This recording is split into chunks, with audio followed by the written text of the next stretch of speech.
Amém?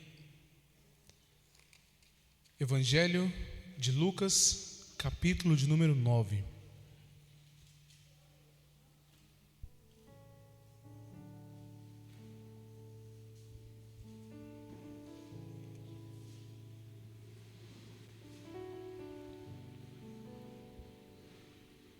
Ontem o bispo me mandou mensagem pedindo para trazer a palavra esta manhã.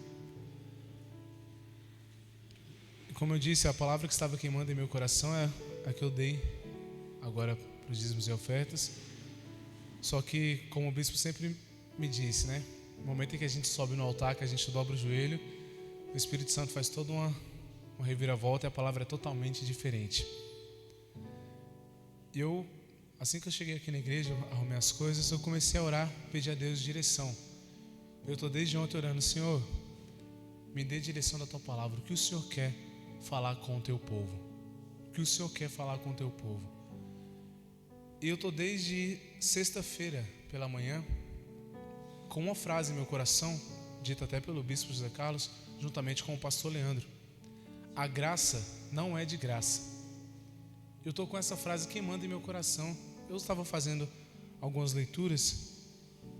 Eu fiquei me perguntando: mas meu Deus, como assim, Senhor? A graça, eu sei que a graça não é de graça, mas até que parte nós que estamos aqui dentro da igreja, como o bispo estava dizendo na sexta-feira pela manhã, as cartas do apóstolo Paulo não foi deixada para quem está lá fora, e sim para quem está aqui dentro da igreja. E muitas coisas que Paulo está exortando em suas cartas é o que, se nós abrirmos bem os nossos olhos para enxergar, é o que está acontecendo na igreja nos dias de hoje, dentro da igreja nos dias de hoje. E o bispo estava falando a respeito disso na sexta-feira e começou a falar a respeito disso da graça, que a graça não é de graça. Eu fiquei pensando, eu falei: Senhor, mas até que ponto nós que estamos dentro da igreja, até que ponto as cartas de Paulo estão nos exortando? Até aonde? No momento em que eu orei, que eu entrei ali, que eu fui ler novamente, o Senhor me entregou esta palavra. O livro de Lucas, capítulo de número 9, o verso é o de número 22.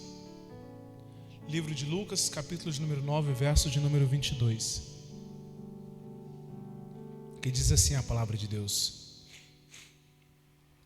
dizendo: é necessário que o Filho do Homem sofra muitas coisas, seja rejeitado pelos anciãos, pelos principais sacerdotes e pelos escribas, seja morto e no terceiro dia ressuscite. 23.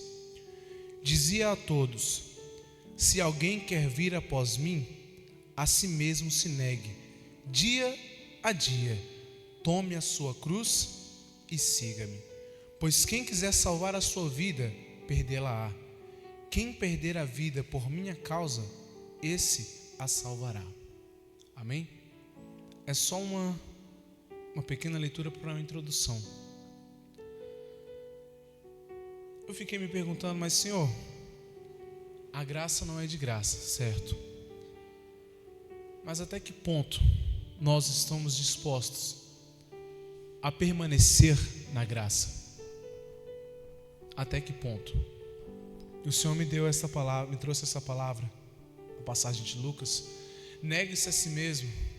Aquele que quer vir após mim, negue-se a si mesmo, tome a sua cruz e siga-me. Na Nova Tradução e na Bíblia Viva, se eu não estiver errado, também está assim: aquele que quer ser meu seguidor, se negue todo dia, tome a sua cruz e venha após mim. Ser um cristão é negar a si mesmo, tomar a cruz. Mas por que eu tenho que levar a minha cruz? Agora nós vamos lá no livro de Gálatas, capítulo 5. Mas por quê? Por qual motivo eu tenho que pegar a minha cruz e carregá-la? Para quê? Por quê? É sempre, não é nem um questionamento, é uma pergunta que nós temos que fazer para nós mesmos. Por que negar a mim mesmo dia após dia e carregar a minha cruz? Livro de Gálatas, capítulo número 5.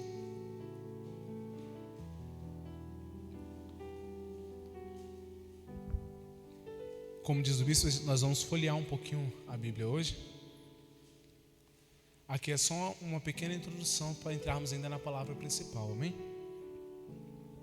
Gálatas, capítulo de número 5, versículo de número 19, que diz assim: Ora, as obras da carne são conhecidas, e são prostituição, impureza, lascívia, idolatria, feitiçarias, inimizades, porfias, ciúmes, iras, discórdias, dissensões, facções, invejas, bebedices, glutonarias e coisas semelhantes a estas, a respeito das quais eu vos declaro, como já outrora vos preveni, que não herdarão o reino de Deus os que tais coisas praticam. As obras da carne. Momento algum aqui a Bíblia disse as obras do maligno, as obras da carne. As obras da carne. E é por esse motivo que nós devemos carregar a nossa cruz, porque dia após dia a nossa carne quer fazer dessas obras. Dia após dia, se permitirmos, até mesmo sem perceber, nós estamos fazendo muitas dessas obras aqui, permitindo, que a nossa carne faça muito dessas obras aqui, deixando de lado o Espírito Santo. É uma pergunta que há muito tempo o bispo fez: quem é mais poderoso, quem tem mais força no nosso corpo? O Espírito Santo ou a nossa natureza humana? É uma pergunta que ele faz, que até hoje faz: quem tem mais força em nosso corpo? O Espírito Santo ou a nossa natureza humana? Aquele a quem alimentamos mais. Se alimentamos a nossa natureza humana, claramente ela vai ser mais forte, ela vai fazer as suas obras. Mas se alimentamos o Espírito Santo, as obras dele, o fruto dele vai ser manifesto em nossa vida. Agora abra sua Bíblia no livro de Romanos, capítulo de número 6. Ao alimentarmos o Espírito Santo, nós permitimos que o seu fruto seja manifesto em nossas vidas. Ao alimentarmos o Espírito Santo, nós nos tornamos servos dele. Nos tornamos servos do Espírito Santo, fazendo assim a vontade de Deus Pai, do Deus Pai, e não a nossa. Porque se formos fazer a nossa vontade, creio que muitos, até mesmo eu, não estaremos aqui nesta manhã. Estaremos em nossa cama deitados, debaixo de um cobertor. Neste frio, nós estaremos em nossa cama deitados, debaixo de um cobertor, ou dormindo, ou ainda assistindo alguma coisa, eu não sei, mas não estaremos aqui. Nós estamos aqui porque permitimos que o Espírito Santo fizesse em nós manifestasse em nós o seu fruto, fazendo assim a sua vontade, fazendo assim o seu desejo. Amém? Todos encontraram Romanos 6? Epístola de Paulo aos Romanos, capítulo de número 6. Essa é a passagem principal, aonde o Senhor me trouxe após essas leituras. Romanos, capítulo 6, nós vamos ler, depois nós vamos meditar. Verso 1, que diz assim: Que diremos, pois? Permaneceremos no pecado, para que seja a graça mais abundante? De modo nenhum. Como viveremos ainda no pecado, nós, os que para ele morremos? Ou porventura ignorais que todos nós que fomos batizados em Cristo Jesus, fomos batizados na sua morte? Fomos, pois, sepultados com ele na morte, pelo batismo, para que, como Cristo foi ressuscitado dentre os mortos pela glória do Pai, assim também andemos nós em novidade de vida. Porque se fomos unidos com ele na semelhança de sua morte, certamente o seremos também na semelhança da sua ressurreição. Sabendo isto, que foi crucificado com ele o nosso velho homem, para que o corpo do pecado seja destruído e não servamos o pecado como escravos, porquanto quem morreu está justificado do pecado. Ora, se já morremos com Cristo, cremos que também com ele viveremos, sabedores do que, havendo Cristo ressuscitado dentre os mortos, já não morre, a morte já não tem domínio sobre ele. Pois, quanto a ter morrido de uma vez para sempre, morreu para o pecado, mas quanto a viver, vive para Deus. Assim também vós considerai-vos mortos para o pecado, mas vivos para Deus em Cristo Jesus. Não reine, portanto, o pecado em vosso corpo mortal, de maneira que obedeçais às suas paixões, nem ofereçais cada um os membros do seu corpo ao pecado como instrumentos de iniquidade, mas oferecei-vos a Deus como ressurretos dentre os mortos, e os vossos membros a Deus como instrumentos de justiça. Porque o pecado não terá domínio sobre vós, pois não estáis debaixo da lei, e sim da graça. E daí? Havemos de pecar porque não estamos debaixo da lei, e sim da graça? De modo nenhum. Não sabeis que daquele a quem vos ofereceis como servos para a obediência, desse mesmo a quem obedeceis, sois servos, seja do pecado para a morte, ou da obediência para a justiça? Mas, graças a Deus, porque outrora, escravos do pecado, contudo, viestes a obedecer de coração a forma de doutrina a que fostes entregues. E uma vez libertados do pecado, fostes feitos servos da justiça. Falo como homem, por causa da fraqueza da vossa carne. Assim como oferecestes os vossos membros para a escravidão da impureza e da maldade, para a maldade, assim oferecei agora os vossos membros para servirem à justiça, para a santificação. Porque, quando eres escravos do pecado, estáveis incensos em relação à justiça. Naquele tempo, que resultados colhestes? Somente as coisas de que agora vos envergonhais, porque o fim delas é morte. Agora, porém, libertados do pecado, transformados em servos de Deus, tendes o vosso fruto para a santificação e, por fim, a vida eterna. Porque o salário do pecado é a morte, mas o dom gratuito de Deus é a vida eterna em Cristo Jesus, nosso Senhor. Amém? Igreja, eu fiquei lendo essa passagem, li, reli, tanto na Almeida como na Viva, como na Nova Tradução. Lendo e relendo, a Viva ela é um pouco mais clara, mas nós vamos aqui na Almeida, que todos nós estamos com a Almeida, mas eu quero ler novamente aqui na Viva. Peço licença, igreja, eu vou ler novamente a mesma passagem na Bíblia Viva e nós vamos meditar na Almeida. O que diremos então? Continuaremos a pecar para que a graça de Deus aumente cada vez mais? Naturalmente que não. Nós, os que morremos para o pecado, como deveríamos continuar vivendo nele? O poder do pecado sobre nós foi quebrado quando fomos batizados em sua morte. No batismo, fomos sepultados com ele na morte, para que assim como Cristo foi ressuscitado pelo Pai com um poder glorioso, também nós vivamos uma vida nova. Vocês se uniram com ele na sua morte e ressuscitarão com ele como ele ressuscitou. Os antigos desejos malignos de vocês foram pregados na cruz juntamente com ele.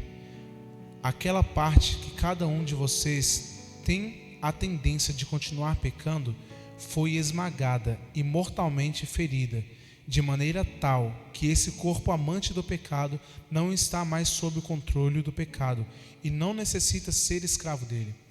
Quando vocês morrem para o pecado, libertam-se de todos os seus atrativos e do seu poder sobre vocês. E visto que morremos com Cristo, cremos que participaremos da sua vida nova. Cristo ressuscitou dentre os mortos e não poderá morrer outra vez. A morte não tem mais poder algum sobre ele. Ele morreu de uma vez por todas, a fim de acabar com o poder do pecado, e agora vive para sempre em contínua comunhão com Deus. Portanto, considerem-se mortos para o pecado, enquanto, por outro lado, estão vivos para Deus em Jesus Cristo.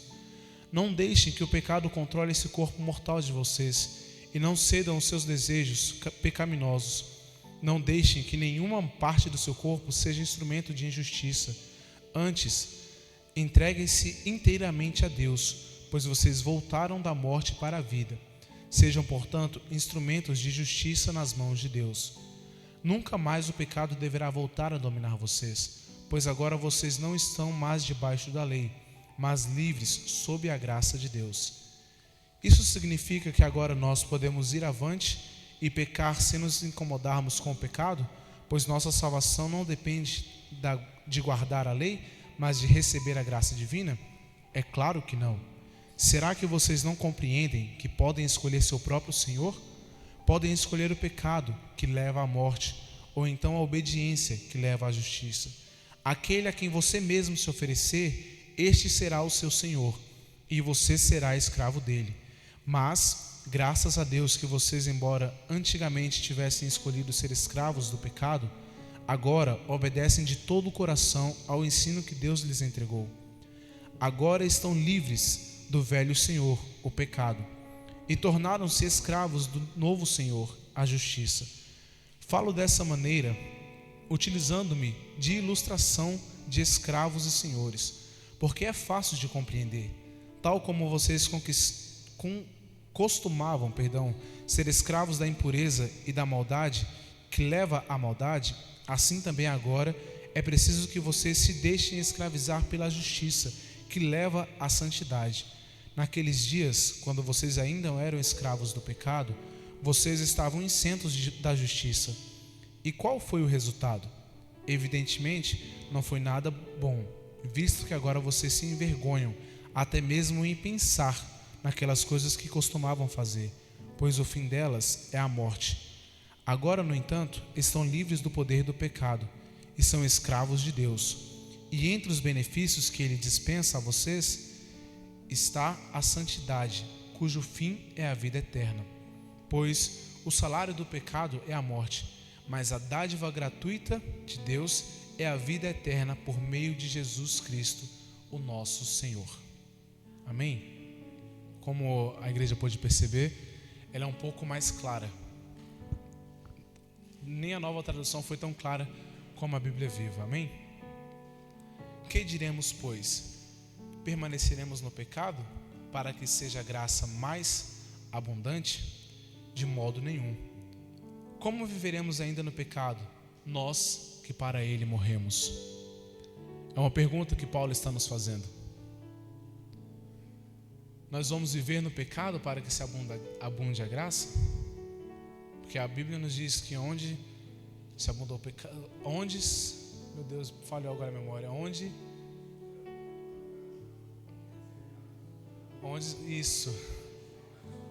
abundou o pecado, superabundou a graça. Misericórdia, deu um branco agora em mente. Mas Paulo está perguntando, nós vamos permanecer no pecado, permanecer com esse pensamento, para que onde esteja o pecado, a graça superabunde? Nós vamos permanecer nisso? Ou nós não temos a fé, a convicção de que no momento em que fomos batizados, que descemos ali nas águas, nós somos mortos junto com Jesus, no momento em que nós subimos, com Ele ressuscitamos? É uma pergunta que o apóstolo está fazendo, não à igreja que está em Roma, mas à igreja que está em Valparaíso. Hoje Paulo está nos perguntando, vocês vão permanecer com isso? De permanecer no pecado, a fim de que superabunde a graça? Ou você não crê que você morreu com Cristo no seu batismo, com Ele foi sepultado, no momento em que você levantou, você com Ele ressuscitou, e vive em novidade de vida, ou vive uma vida nova? São várias perguntas que Paulo nos faz no decorrer da passagem, e várias coisas ele nos traz. Uma coisa que me chama muita atenção é o verso de número 6. Porque Cristo, quando nós ainda éramos fracos, estou no capítulo 5. Sabendo isso, que foi crucificado com Ele o nosso velho homem, para que o corpo do pecado seja destruído e não sirvamos o pecado como escravos. Na Viva está assim, foi o que mais me chamou a atenção. Os antigos desejos malignos de vocês foram pregados na cruz juntamente com Ele.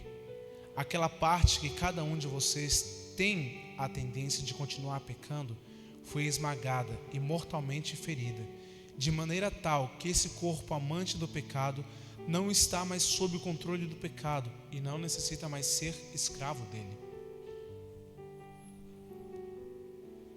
A nossa natureza humana, no momento em que nós fomos batizados, foi pregada na cruz junto com Jesus Cristo. Ela foi esmagada, como diz o profeta Isaías, livro de Isaías, profeta Isaías, capítulo 53, verso de número 4, se não me falha a memória, 4 e 5. Porque ele foi transpassado pelas nossas transgressões e moído por causa da nossa iniquidade. O castigo que nos traz a paz estava sobre ele, e pelas suas pisaduras fomos sarados. Ele foi transpassado pelas nossas transgressões. Por isso que o Senhor me trouxe a passagem de Lucas: negue-se a si mesmo e dia após dia tome a sua cruz. Negue-se a si mesmo e dia após dia tome a sua cruz. Porque mesmo nós sendo batizado, tendo morrido, sendo pregado ali na cruz, a nossa natureza, dia após dia, ela quer ressuscitar e fazer as suas obras. E dia após dia nós precisamos pegar a nossa cruz, pegar a nossa natureza e pregar, fazer com a nossa natureza humana o mesmo que foi feito com Cristo Jesus na cruz do Calvário. É o que Paulo está nos falando. Dia após dia nós precisamos fazer a mesma coisa. A partir do verso 15, vamos saltar lá para o verso 15. E daí? Havemos de pecar porque não estamos debaixo da lei, e sim da graça? Eu posso pecar porque Jesus morreu por mim na cruz, o sangue do Cordeiro me lava, e se eu pecar é só eu ir na igreja, ir no culto, dobrar meu joelho e pedir a Ele perdão, Ele me perdoou. Ao sair de lá eu posso fazer a mesma coisa. Muitos pensam desta maneira. Eu pequei. Mas foi só um palavrão. Mas foi só um gesto. Eu fiquei nervoso uma ira ali no trânsito ali, acabei falando algumas coisas pro motorista, pro motoqueiro. Foi só isso. Chegar na igreja eu peço a Deus perdão. Deus perdoa? Deus perdoa, igreja? Perdoa. Deus perdoa. Porém, a graça, como foi dita, não é de graça. Toda vez que nós pecamos, toda vez que nós cometemos algum erro ou permitimos que as obras da nossa natureza humana é feita, toda vez que nós permitimos isso, nós fazemos com que Cristo Jesus passe novamente pelo mesmo processo de ser esbofeteado, ser esmurrado, levar cuspe em seu rosto, ser lhe chicotado, ser levado pelo caminho até o Calvário e ser novamente pregado na cruz e levantado. Porque nós não temos o mesmo valor que Cristo Jesus tem. Não vou falar teve no passado, vou falar tem presente. Nós não temos como pagar o que já foi pago na cruz por nós. Mas se permanecermos na nossa natureza, se permanecermos no pecado, Deus vai cobrar. No grande e temível dia do Senhor. Mas eu estava na igreja, eu estava com Jesus. Mas você permaneceu em vida nova com Ele? Você permaneceu? Nós permanecemos em vida nova com Cristo? Ou dia após dia, ao invés de carregar a nossa cruz, nós simplesmente a deixamos de lado, deixamos com que as obras da carne sejam feitas e depois nós viemos para a igreja, levantamos a mão, pedimos ao Espírito Santo que venha nos batizar, sendo que na verdade o Espírito Santo já está praticamente distante.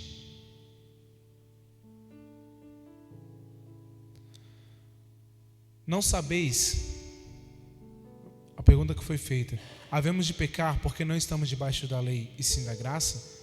De modo nenhum. Lendo aqui a Viva, eu levei até um susto, porque eu estava com o dedo em cima da resposta, quando foi feita a pergunta. Isso significa que agora nós podemos ir avante e pecar, sem nos incomodarmos com o pecado, pois nossa salvação não depende de guardar a lei, mas de receber a graça divina. Eu estava com com o indicador tampando, já pulei para o 16. Não tinha visto a resposta. É claro que não. Eu levei um susto, eu lendo, eu falei, como assim, Senhor? Misericórdia. Uma tradução disse que não deve, outra disse que ela está dizendo que sim, mas é porque eu não tinha visto a resposta. É claro que não. Não devemos continuar caminhando em pecado, de maneira alguma, de modo nenhum. Pelo contrário, nós devemos, dia após dia, pegar a nossa cruz. É doloroso? É. Por isso que nós lemos lá, no livro de Gálatas, as obras da natureza humana. Só falou de coisas ruins, não foi?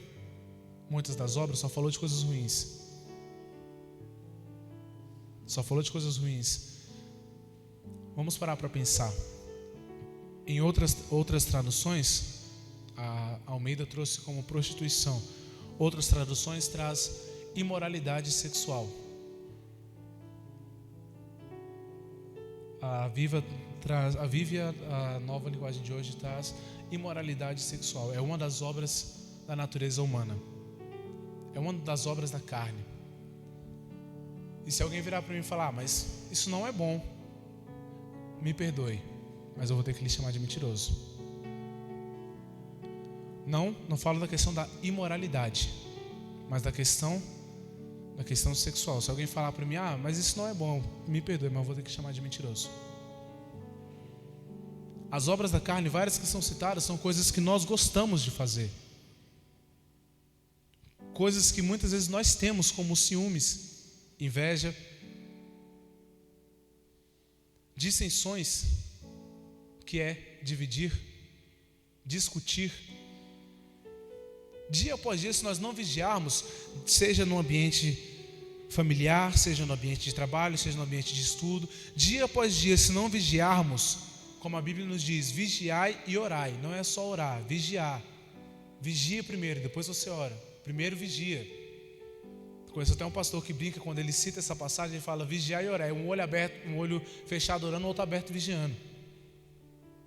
Quando a Bíblia fala vigiar e orar, se nós não vigiarmos no ambiente familiar, no ambiente de trabalho, no ambiente de estudo, a todo momento nós estamos reclamando, a todo momento nós estamos discutindo, nós estamos trazendo dissensões, a todo momento nós estamos com ciúmes de alguém, nós estamos com inveja.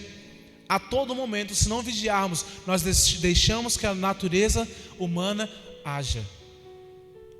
Nós deixamos com que a natureza humana venha agindo, e esquecemos que nós devemos matá-la dia após dia e trazer o Espírito Santo, como a palavra diz, o Adão celestial, que é Cristo Jesus. Se somos cristãos, que é aquele que é parecido com Cristo, ou pequeno Cristo, nós devemos ser igual a Ele no modo de falar, no modo de agir, no modo de pensar. Mas então eu não vou ter pensamentos ruins. Sim, Cristo também teve pensamentos ruins. A mesma passagem do profeta Isaías diz que ele é assim como nós, ele foi homem. Eu vou até abrir para mim não falar besteira. Profeta Isaías, capítulo 53, verso 1. Quem creu em nossa pregação, e a quem foi revelado o braço do Senhor? Porque foi subindo como renovo perante ele, e como raiz de uma terra seca, não tinha aparência, nem formosura. Olhámo-lo, mas nenhuma beleza havia que nos agradasse. Era desprezado e o mais rejeitado entre os homens, homem de dores, e que sabe o que é padecer, e como um homem de quem os homens escondem o rosto, era desprezado, e dele não fizemos caso.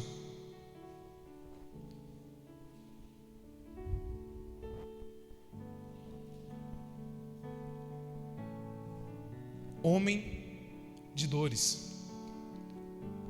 Lá em Filipenses capítulo 5, se não me falha a memória, Filipenses capítulo 2, a palavra nos diz: tende vós o mesmo sentimento que houve também em Cristo Jesus, que sendo ele como Deus, não teve por usurpação ser igual a Deus, antes a si mesmo se esvaziou, tomando-se em figura humana, em forma humana. Paulo é bem claro em dizer que Jesus teve a nossa forma, a nossa carne, essa mesma carne, os mesmos desejos que nós temos, Jesus também teve. As mesmas vontades que nós temos, Jesus também teve. A ira que nós temos, Jesus também teve. Desejos, Jesus também teve. Mas ele era Jesus, era Deus. Antes a si mesmo se esvaziou, tomando forma de servo e reconhecido em figura humana. Ele era um ser humano como eu, como você. Ele tinha sim desejos, ele tinha sim fraquezas. Mas para nos deixar o exemplo de que sim, é possível vencer a nossa natureza humana, ele padeceu até o fim e em momento algum ele pecou. Da mesma forma nós também conseguimos. Nós conseguimos, porque Cristo conseguiu. E se nós estamos vivos com Ele, que se com Ele fomos crucificados, com Ele ressuscitamos e vivemos para Deus com Cristo Jesus, nós também vamos conseguir vencer a nossa natureza humana. Não sabeis que daquele a quem vos ofereceis como servos para obediência, desse mesmo a quem obedeceis, sois servos, seja do pecado para a morte ou da obediência para a justiça? Não sabeis que podeis escolher outro Senhor? Ou o pecado para a morte ou a obediência para a justiça? Se não me falha a memória, foi o profeta Elias. O povo estava dividido. O povo estava louvando, adorando a Baal. E ali em cima do monte, Elias olha para o povo e fala: Por que está dividido? Por que tem dúvida em vosso coração? Por que há de servir dois senhores? Cristo também fez a mesma pergunta: por que há de servir dois senhores? Ou há de servir ao Senhor Deus, ou há de servir a Mamon, que é o dinheiro. Da mesma forma, Paulo está falando: você pode servir à obediência, ou você pode servir ao pecado. Muitos têm a tradução de pecado como errar ao alvo. Muitos têm o significado de pecado como errar o alvo. Mas aqui Paulo, ele está nos falando o seguinte: você tem uma escolha. Você pode escolher permanecer no pecado, que vai te levar à morte, ou você pode escolher a obediência, obedecendo a doutrina que foi deixada. E aqui está a doutrina que nos foi deixada. De Gênesis a Malaquias aponta para Jesus. De Mateus a Apocalipse aponta para Jesus. Aqui está a sã doutrina. Cabe a nós escolher ou obedecer a essa doutrina, ou obedecer à doutrina do mundo. Porque a doutrina do mundo não liga para a lei, não liga para a graça, não liga para nada. Ou seja, eu posso fazer o que eu bem entender. Eu posso pecar, eu posso beber, eu posso trair, eu posso fazer o que eu for, o que eu bem entender, eu posso fazer. Nada vai acontecer. Nada vai acontecer. É o que passa na cabeça. Mas, graças a Deus, porque outrora, escravos do pecado, contudo, viestes a obedecer. Essa passagem me deixou um pouco, eu fiquei um pouco duvidoso até comigo mesmo. Mas graças a Deus, porque outrora escravos do pecado, contudo, viestes a obedecer de coração a forma da doutrina a que fostes entregue. Eu fiquei duvidoso até comigo mesmo. Será que realmente eu estou obedecendo a doutrina de coração? Será que eu estou obedecendo de coração a doutrina que foi deixada a mim? Eu me fiz essa pergunta. Eu quero que você faça para si também essa pergunta. Será que verdadeiramente estamos obedecendo à doutrina que nos foi deixada de coração? Ou é simplesmente da boca para fora? Será que é de coração ou é da boca para fora? E uma vez libertados do pecado, fostes feitos servos da justiça. Falo como homem, por causa da fraqueza da vossa carne. Assim como oferecestes os vossos membros para a escravidão da impureza e da maldade para a maldade, assim ofereci agora os vossos membros para servirem à justiça, para a santificação. Assim como vou tentar trazer um pouco mais claro. Assim como você sai da sua casa para fazer o mal, ou para pecar, fazer aquilo que você bem entende, faça da mesma forma quando você for servir a Deus, de livre e espontânea vontade. Saia da mesma forma e vá servi-lo de livre e espontânea vontade. Não que alguém lhe obrigue, tendo que estar toda hora ligando ou mandando mensagem: vamos para a igreja, vamos para a igreja, vamos para a igreja, olha, vai orar, vai ler, vamos para a igreja, vai orar, vai ler, vamos para a igreja, vigia. É necessário? Não é necessário, porque da mesma forma que nós fazemos as coisas que não é para Deus, de livre e espontânea vontade, nós devemos fazer as coisas que é para Deus de livre e espontânea vontade, sem que ninguém precise estar pedindo ou mandando. Pedindo.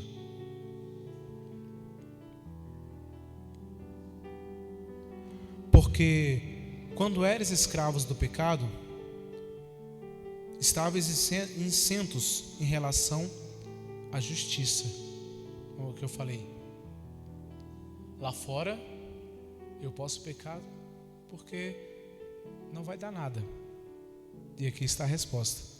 Porque quando eres escravos do pecado, estavais isentos em relação à justiça. Só tem um pequeno detalhe. A palavra nos deixa bem claro, a Bíblia nos deixa bem claro, que ninguém morrerá sem conhecer ou ouvir a palavra de Deus. A Bíblia nos deixa bem claro sobre isso. Então eu tenho certeza de que muitos dos que estão lá fora sabem perfeitamente o que é certo, o que é errado, o que é pecado e o que não é. Naquele tempo, que resultado colhestes? Somente as coisas de que agora vos envergonhais, porque o fim delas é morte.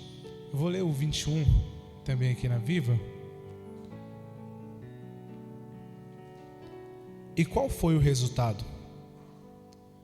Evidentemente não foi nada bom, visto que agora vocês se envergonham, até mesmo em pensar naquelas coisas que costumavam fazer, pois o fim delas é a morte. Quantas vezes nós já não fizemos alguma coisa e só de lembrar daquilo a gente pensa: meu Deus do céu, o que eu fiz? Misericórdia, que vergonha daquilo. Até mesmo não precisa nem ter sido uma ação, um pensamento. Nós pensamos e no momento em que aquele pensamento volta, você se envergonha por causa daquele pensamento. Até mesmo uma ação, você está próximo de alguém, uma ação sua, mais à frente você lembra daquela ação, você se envergonha, você sente vergonha de si mesmo por causa daquilo. É o que Paulo está nos dizendo. Quando éramos escravos do pecado, quando vivíamos no pecado, quando vivíamos permitindo que as obras da carne, da natureza humana, da carne, eram manifestas, nós éramos escravos. Mas hoje, quando somos libertos pela morte de Jesus Cristo na cruz do Calvário, só de lembrar do que fazíamos antes de estar aqui com Jesus, nos envergonhamos. Nós sentimos vergonha só de pensar no que fazíamos antes de conhecer a Cristo, antes de ser batizado, antes de estar aqui com Ele. Nós sentimos vergonha. Agora, porém, libertados do pecado, transformados em servos de Deus, tendes o vosso fruto para a santificação e por fim a vida eterna. Um outro detalhe que falou que as obras, deixa eu ver isso mesmo, perdão.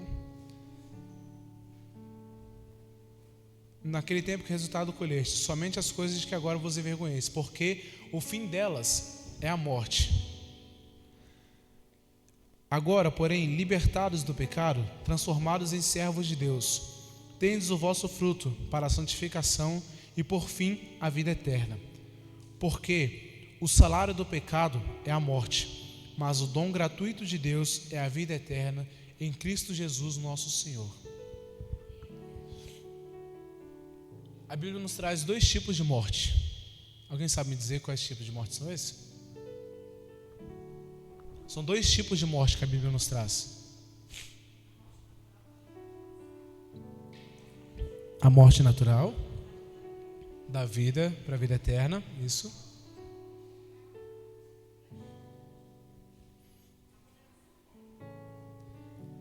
A morte para a vida, a morte natural.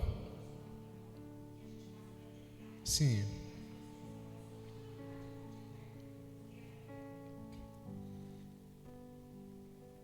A Edith fez metade do gol, vamos dizer assim.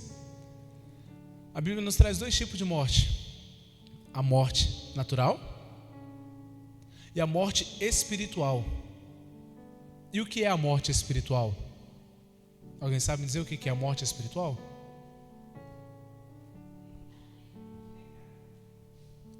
O pecado? O pecado nos traz a morte espiritual.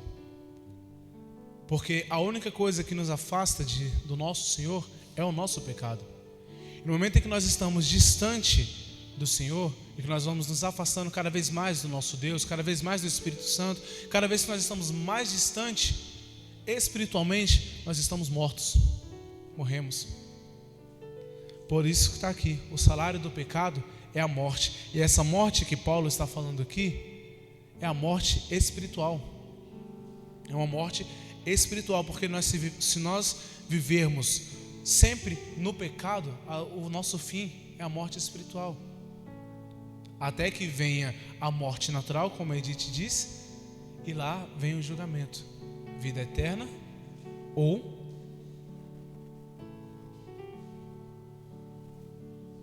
vida eterna ou choro e ranger de dentes. Essas 2 mortes que a Bíblia nos traz. E o salário de permanecer sempre no pecado é esse, a morte espiritual. Mas ele continua: mas o dom gratuito de Deus é a vida eterna em Cristo Jesus, nosso Senhor. Mas para termos essa vida eterna em Cristo Jesus, nosso Senhor, agora eu retorno lá na passagem de Lucas, capítulo de número 9, versos de número 2. Porque se alguém quiser vir após mim, negue-se a si mesmo, tome a sua cruz e siga-me. 9:23, perdão, falei 12. Lucas 9:23, porque aquele que quiser vir após mim, negue-se a si mesmo. A Almeida é um pouco mais clara: dia após dia, negue a si mesmo e siga-me. Se eu quero permanecer, se eu quero ter esse dom gratuito de Deus da vida eterna em Cristo Jesus, dia após dia eu preciso pegar a minha cruz. No momento em que a minha natureza começar a querer agir, porque lá no livro de Gálatas, nessa mesma passagem que nós lemos da natureza humana, Paulo é bem claro em dizer que o espírito e a carne militam, eles lutam entre si. Agora, aquele que estiver mais forte vai vencer, seja o espírito, seja a carne. Se estivermos alimentando bem o Espírito Santo, jejuando, orando, lendo, buscando, porque de nada adianta eu apenas ler. Se eu somente ler, de que adianta um pássaro ter apenas uma asa? Ele consegue voar? Ele não consegue. Da mesma forma, se eu apenas ler e não orar, eu não vou ter entendimento, porque o entendimento não vem de mim, vem do Espírito Santo. Eu posso até interpretar de uma forma, mas quem vai me dar o verdadeiro entendimento para me aprofundar nessa interpretação é o Espírito Santo. E para me ter o Espírito Santo é necessário que eu me humilhe perante, debaixo, sob a mão do Senhor. É necessário que eu faça uma coisa que nenhum ser humano gosta, que é se humilhar. Nenhum ser humano gosta se de ser humilhado ou de se humilhar. Nenhum gosta, ninguém gosta, ninguém. Mas é necessário, se eu quero ter a vida eterna com Cristo Jesus, se eu quero estar ali, lado a lado com Ele, no paraíso, eu preciso sim, dia após dia, me humilhar debaixo de Sua forte e poderosa mão, pegar a minha cruz, botar nela a minha natureza humana, pregar, para que ela seja como foi lido, esmagada, ferida, transpassada, permaneça fraca e eu alimente sempre o Espírito Santo. Amém? Pode fechar a sua Bíblia, convido a todos a ficar sobre os seus pés, em nome do Senhor Jesus.